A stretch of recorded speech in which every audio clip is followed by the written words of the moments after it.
What's going on, guys? Welcome back to We Need to Talk. Some of the topics we're going to get into in today's video is that new Clayface trailer that just dropped and looks insane. The new trailer for Jessica Chastain's new movie that has taken the internet by storm, Other Mommy. A weird trend that seems to be going on with Christopher Nolan and his lead actors.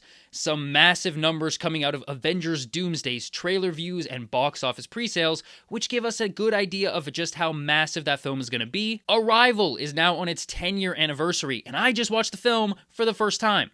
So we're going to talk about it. And some hypocrisy that seems to be going on when it comes to people's criticisms of the Doomsday trailer. So we got a lot to get into today, so let's not waste any more of your time. Timestamps are down below. Let's get right into it. So we got the first trailer for Clayface, and oh my god, dude, this looks sick. I mean, the trailer starts off and she's like, show me. And I was like, dude, don't show me. I'm already scared. And honestly, I was really impressed by just how good this trailer looks. Like, I haven't had that much excitement for this movie. I know people have been talking about it. It's this body horror thing, and it did sound interesting. But watching this trailer, it just gave me the vibe that this could be a real breakout horror hit, like we've been seeing with Backrooms and Obsession, and even thinking back to a couple years ago where DC did the Joker movie, which is something very different to the typical comic book fare. And this movie seems to be doing a similar thing, like it's taking a comic book character but making a very different type of movie out of it. And frankly, I just think this story has so much potential. Like, I've been wanting Marvel to do something similar to this with a character like Ben Grimm of the Fantastic Four, where you dive deep into really what happens to a person and how do they cope with their looks being taken away from them. Because I feel like so many people can relate to that fear and really empathize with that story of what happens if this thing that you've always had in your life is suddenly taken away from you and now the world treats you differently. And especially in this trailer, with it being a guy who seems to be a movie star, so his identity, you could probably imagine, is tied to his looks. How do you move on with your life? I mean, based on the trailers, doesn't seem like he's moving on too well. But beyond the body horror, beyond all of that stuff, which looks very cool, the thing that has me most excited about this story is just that it could be a really compelling, thought-provoking, emotional story at the heart of it. So, first trailer for Clayface. I thought it looked really good. What did you guys think about it? Let me know down below. Now, to keep it going with the trailers, it feels like the world is just trying to traumatize us with what they've been putting out recently, because the other day, we got our first look at Jessica Chastain's new movie, Other Mommy. And the reason a lot of people started talking about this is because apparently it played in front of the Odyssey, which did not happen to me. For some reason, my screening of the Odyssey had like 0 trailers, even though it was not IMAX 70mm. Still, they were like, no previews for you today. And a lot of people were like, why are they playing this horror trailer in front of the Odyssey? Which, if you've seen the Odyssey, you might start to see the connection. But yeah, looking at this trailer, I am very intrigued. Now, unlike Clayface, I'm not entirely sure what the potential of this is going to be. Like, what is the story here? Is it going to have a lot of heart to it? Or is it going to be more of a just, scary but generic horror movie? We'll have to wait and see. So I don't have a ton of thoughts on this right now, other than to say my curiosity has been spiked, and that is really the job of a trailer, right? Jessica Chastain looks creepy in this role. I'm very curious to understand who is this other mommy? Like, what is this entity, or like, what is going on here? But yeah, it looks very interesting, and the trailer has almost 10 million views after just one day. So clearly, I'm not the only one whose interest has been piqued. But what did you guys think about the first trailer for Other Mommy? Let me know down in the comments. Now, before we keep going with the news, there's actually something I wanted to talk about with you guys, which is a weird trend that seems to be going on with Christopher Nolan and his lead actors. Now, this first actually came to my attention the other day when Christopher Nolan was talking about The Prestige, one of his films that's having its 20-year anniversary. The movie is being re-released in theaters, and of course, that film stars Christian Bale. This led to an interview where Christopher Nolan was asked, would you be open to working with Christian Bale again, who of course he's already worked with on 3 Dark Knight films,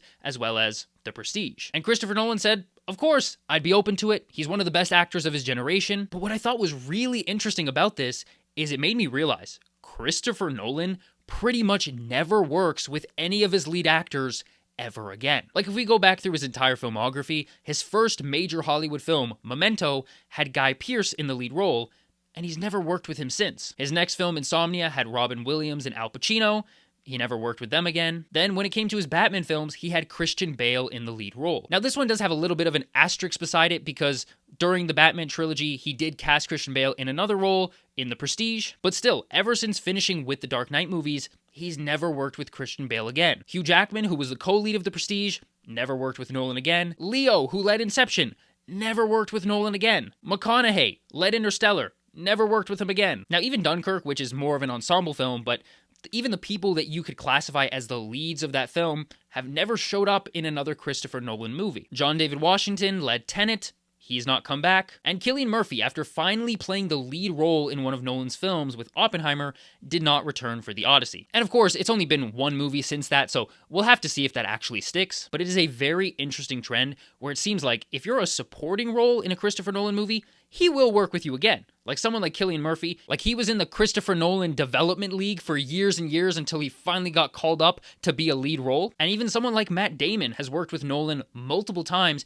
before finally being taken up to the big leagues to lead a film with The Odyssey. But it seems like whether you start off in a lead role in a Christopher Nolan film or you eventually get promoted to that, that is the end of your run with him. So it'll be interesting to see if this trend continues in the future. Like, will Cillian Murphy ever come back for another Nolan movie? Will Matt Damon ever return for a Nolan film now that he's played the lead in The Odyssey? Will Christian Bale, who again has not been in any Nolan films since his time in The Dark Knight, will he eventually come back and break this trend? But why do you guys think this seems to be the case? Does Nolan just want to avoid being too attached to one particular actor? Whatever you guys think about this, let me know down in the comments. All right, now back over to the news. We got to talk about Avengers Doomsday. So the tickets and the trailer both dropped on Monday, and it looks like this movie is gonna be massive. The trailer pulled in over 500 million views in the first 24 hours, making it the second biggest trailer launch of all time, only behind Spider-Man Brand New Day, which we're gonna talk about in a second here. And the tickets went on sale and earned 16.5 million in first day pre-sales, which again is a massive number. So what are we gonna make out of all of this? Well, first of all, when it comes to the trailer views, I do find it interesting that this did not pull in as many as Spider-Man Brand New Day. But it also makes me think maybe this is why we shouldn't pay too much attention to trailer views,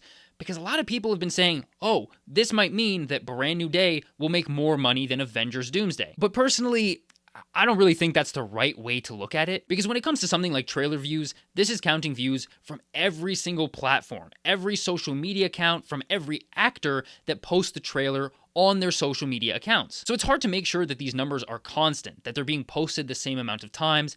And so when I look at that Spider-Man trailer, part of me feels like the number is just kind of massive, simply because Spider-Man has two of the biggest Instagram accounts in the world posting the trailer, with Tom Holland and Zendaya. And so I'm not sure that those massive trailer numbers actually mean that this movie is going to be bigger than Doomsday. Because if we take a look at the official trailer views on YouTube, it's actually quite clear that there is more anticipation going on for Doomsday than for the new Spider-Man film. Like, the Doomsday trailer, in just 2 days of being out, already has 44 million views on YouTube, whereas the first trailer for Spider-Man Brand New Day, which is the more viewed of the two Spider-Man trailers, only has 39 million views, and that has been out for 4 months. So does Doomsday coming in second place to Spider-Man in terms of overall trailer views mean that Doomsday is not going to be as big as Spider-Man?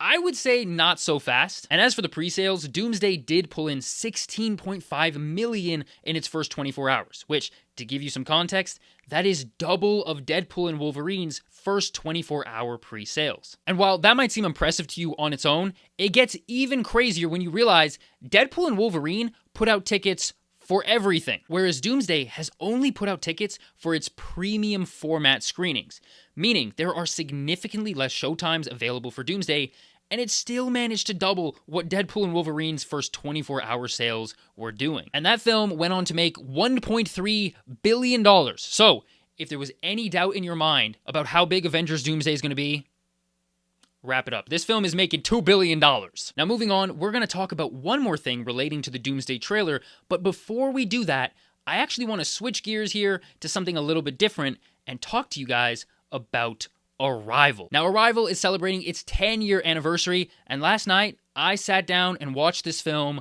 for the first time. And I didn't want to make a whole separate dedicated video about this because I don't have enough to say to really warrant a review of a film that came out 10 years ago, but I did want to talk about it a little bit with you guys here who are watching. And yes, I will be going into spoilers here, so if you want to avoid that, just go to the timestamps, move ahead to the next section. And when it comes to this film, I will say it definitely did live up to the hype. Now, it was a different film to what I was expecting, in the sense that having seen Denis' other movies, like Dune, and even something like Prisoners, this one is much more of like an almost meditative film. It's got a lot more of that slow burn vibe, while at the same time never being what I would call boring. Like, there's something about this film that I found to be extremely immersive. As it was going on and as I kept watching, I just felt myself getting more and more glued to the screen. And there were several things in this film that I just thought were really cool. Like the first time they enter the alien ship, I guess they're calling that the shell, and the gravity starts to change, and all of a sudden they can start like walking upside down because gravity no longer applies to them. I thought that was super cool. I thought a lot of the ideas and concepts around language and how it can rewire your brain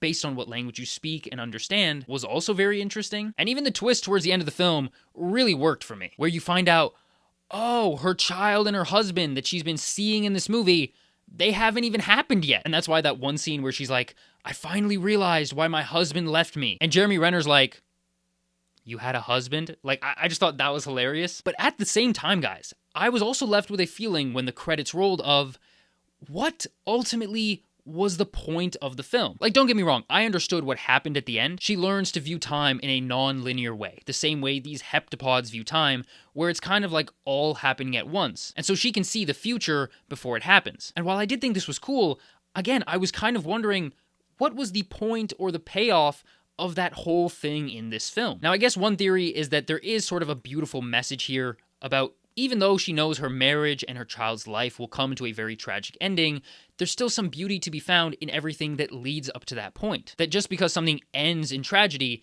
it doesn't take away the good times that you had along the way. So I definitely like that. But at the same time, I don't feel like the entire movie was really building up to that moment, where that is a nice payoff to her personal character arc, but it feels more like a footnote at the end of this film to me, whereas the majority of the film is actually much more about communication and humanity trying to learn to work together to understand these aliens. It actually reminded me a lot of Disclosure Day, which came out earlier this year, another film regarding aliens that takes this more hopeful approach, this idea of humans and our need to have empathy and listen to one another, and you could definitely see that same type of messaging here as well. So for those of you who have seen Arrival, what do you guys think about it? Let me know down below. And as promised, we are going to finish off once again talking about Doomsday and a level of hypocrisy that seems to be going on with people's reaction to this trailer. So one of the major criticisms that people have had about the Doomsday trailer since it dropped is that it doesn't really give us anything about the story. It's just jangling the keys in front of us saying, look at this character, look at that character. And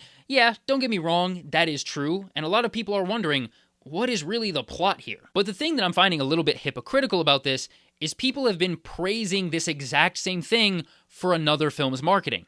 And that movie is Spider-Man Brand New Day. Like, so many people have been praising the trailers for Spider-Man Brand New Day because they haven't really given us an idea of the plot, which is totally true. Like, going into that film, which comes out in just over a week now, and I still don't know what the actual plot of that film is. We know that Peter's going through some stuff with his body. We know there's a person doing some mind control stuff, but like, what's the actual premise of this film? And for most of us, that has been a good thing, that we get to go into this film with a lot of it still unknown. But that's why I'm not fully understanding the criticism that Avengers Doomsday is getting for not telling us what the story of the film is, because again, to me, I kind of view that as a good thing. Now, I do have some theories as to what's going on here, which is to say, I think people are much more worried about Avengers Doomsday than they are about Spider-Man Brand New Day. And I think because of that, people want to be assured more that this isn't just a cameo fest. It's more than just, oh, look who's back. And instead, they really want to know, do we have a good, compelling story here? But with that being said, I still think overall we should be positive about the fact that we're gonna go into this movie without them giving away too much. And keep in mind,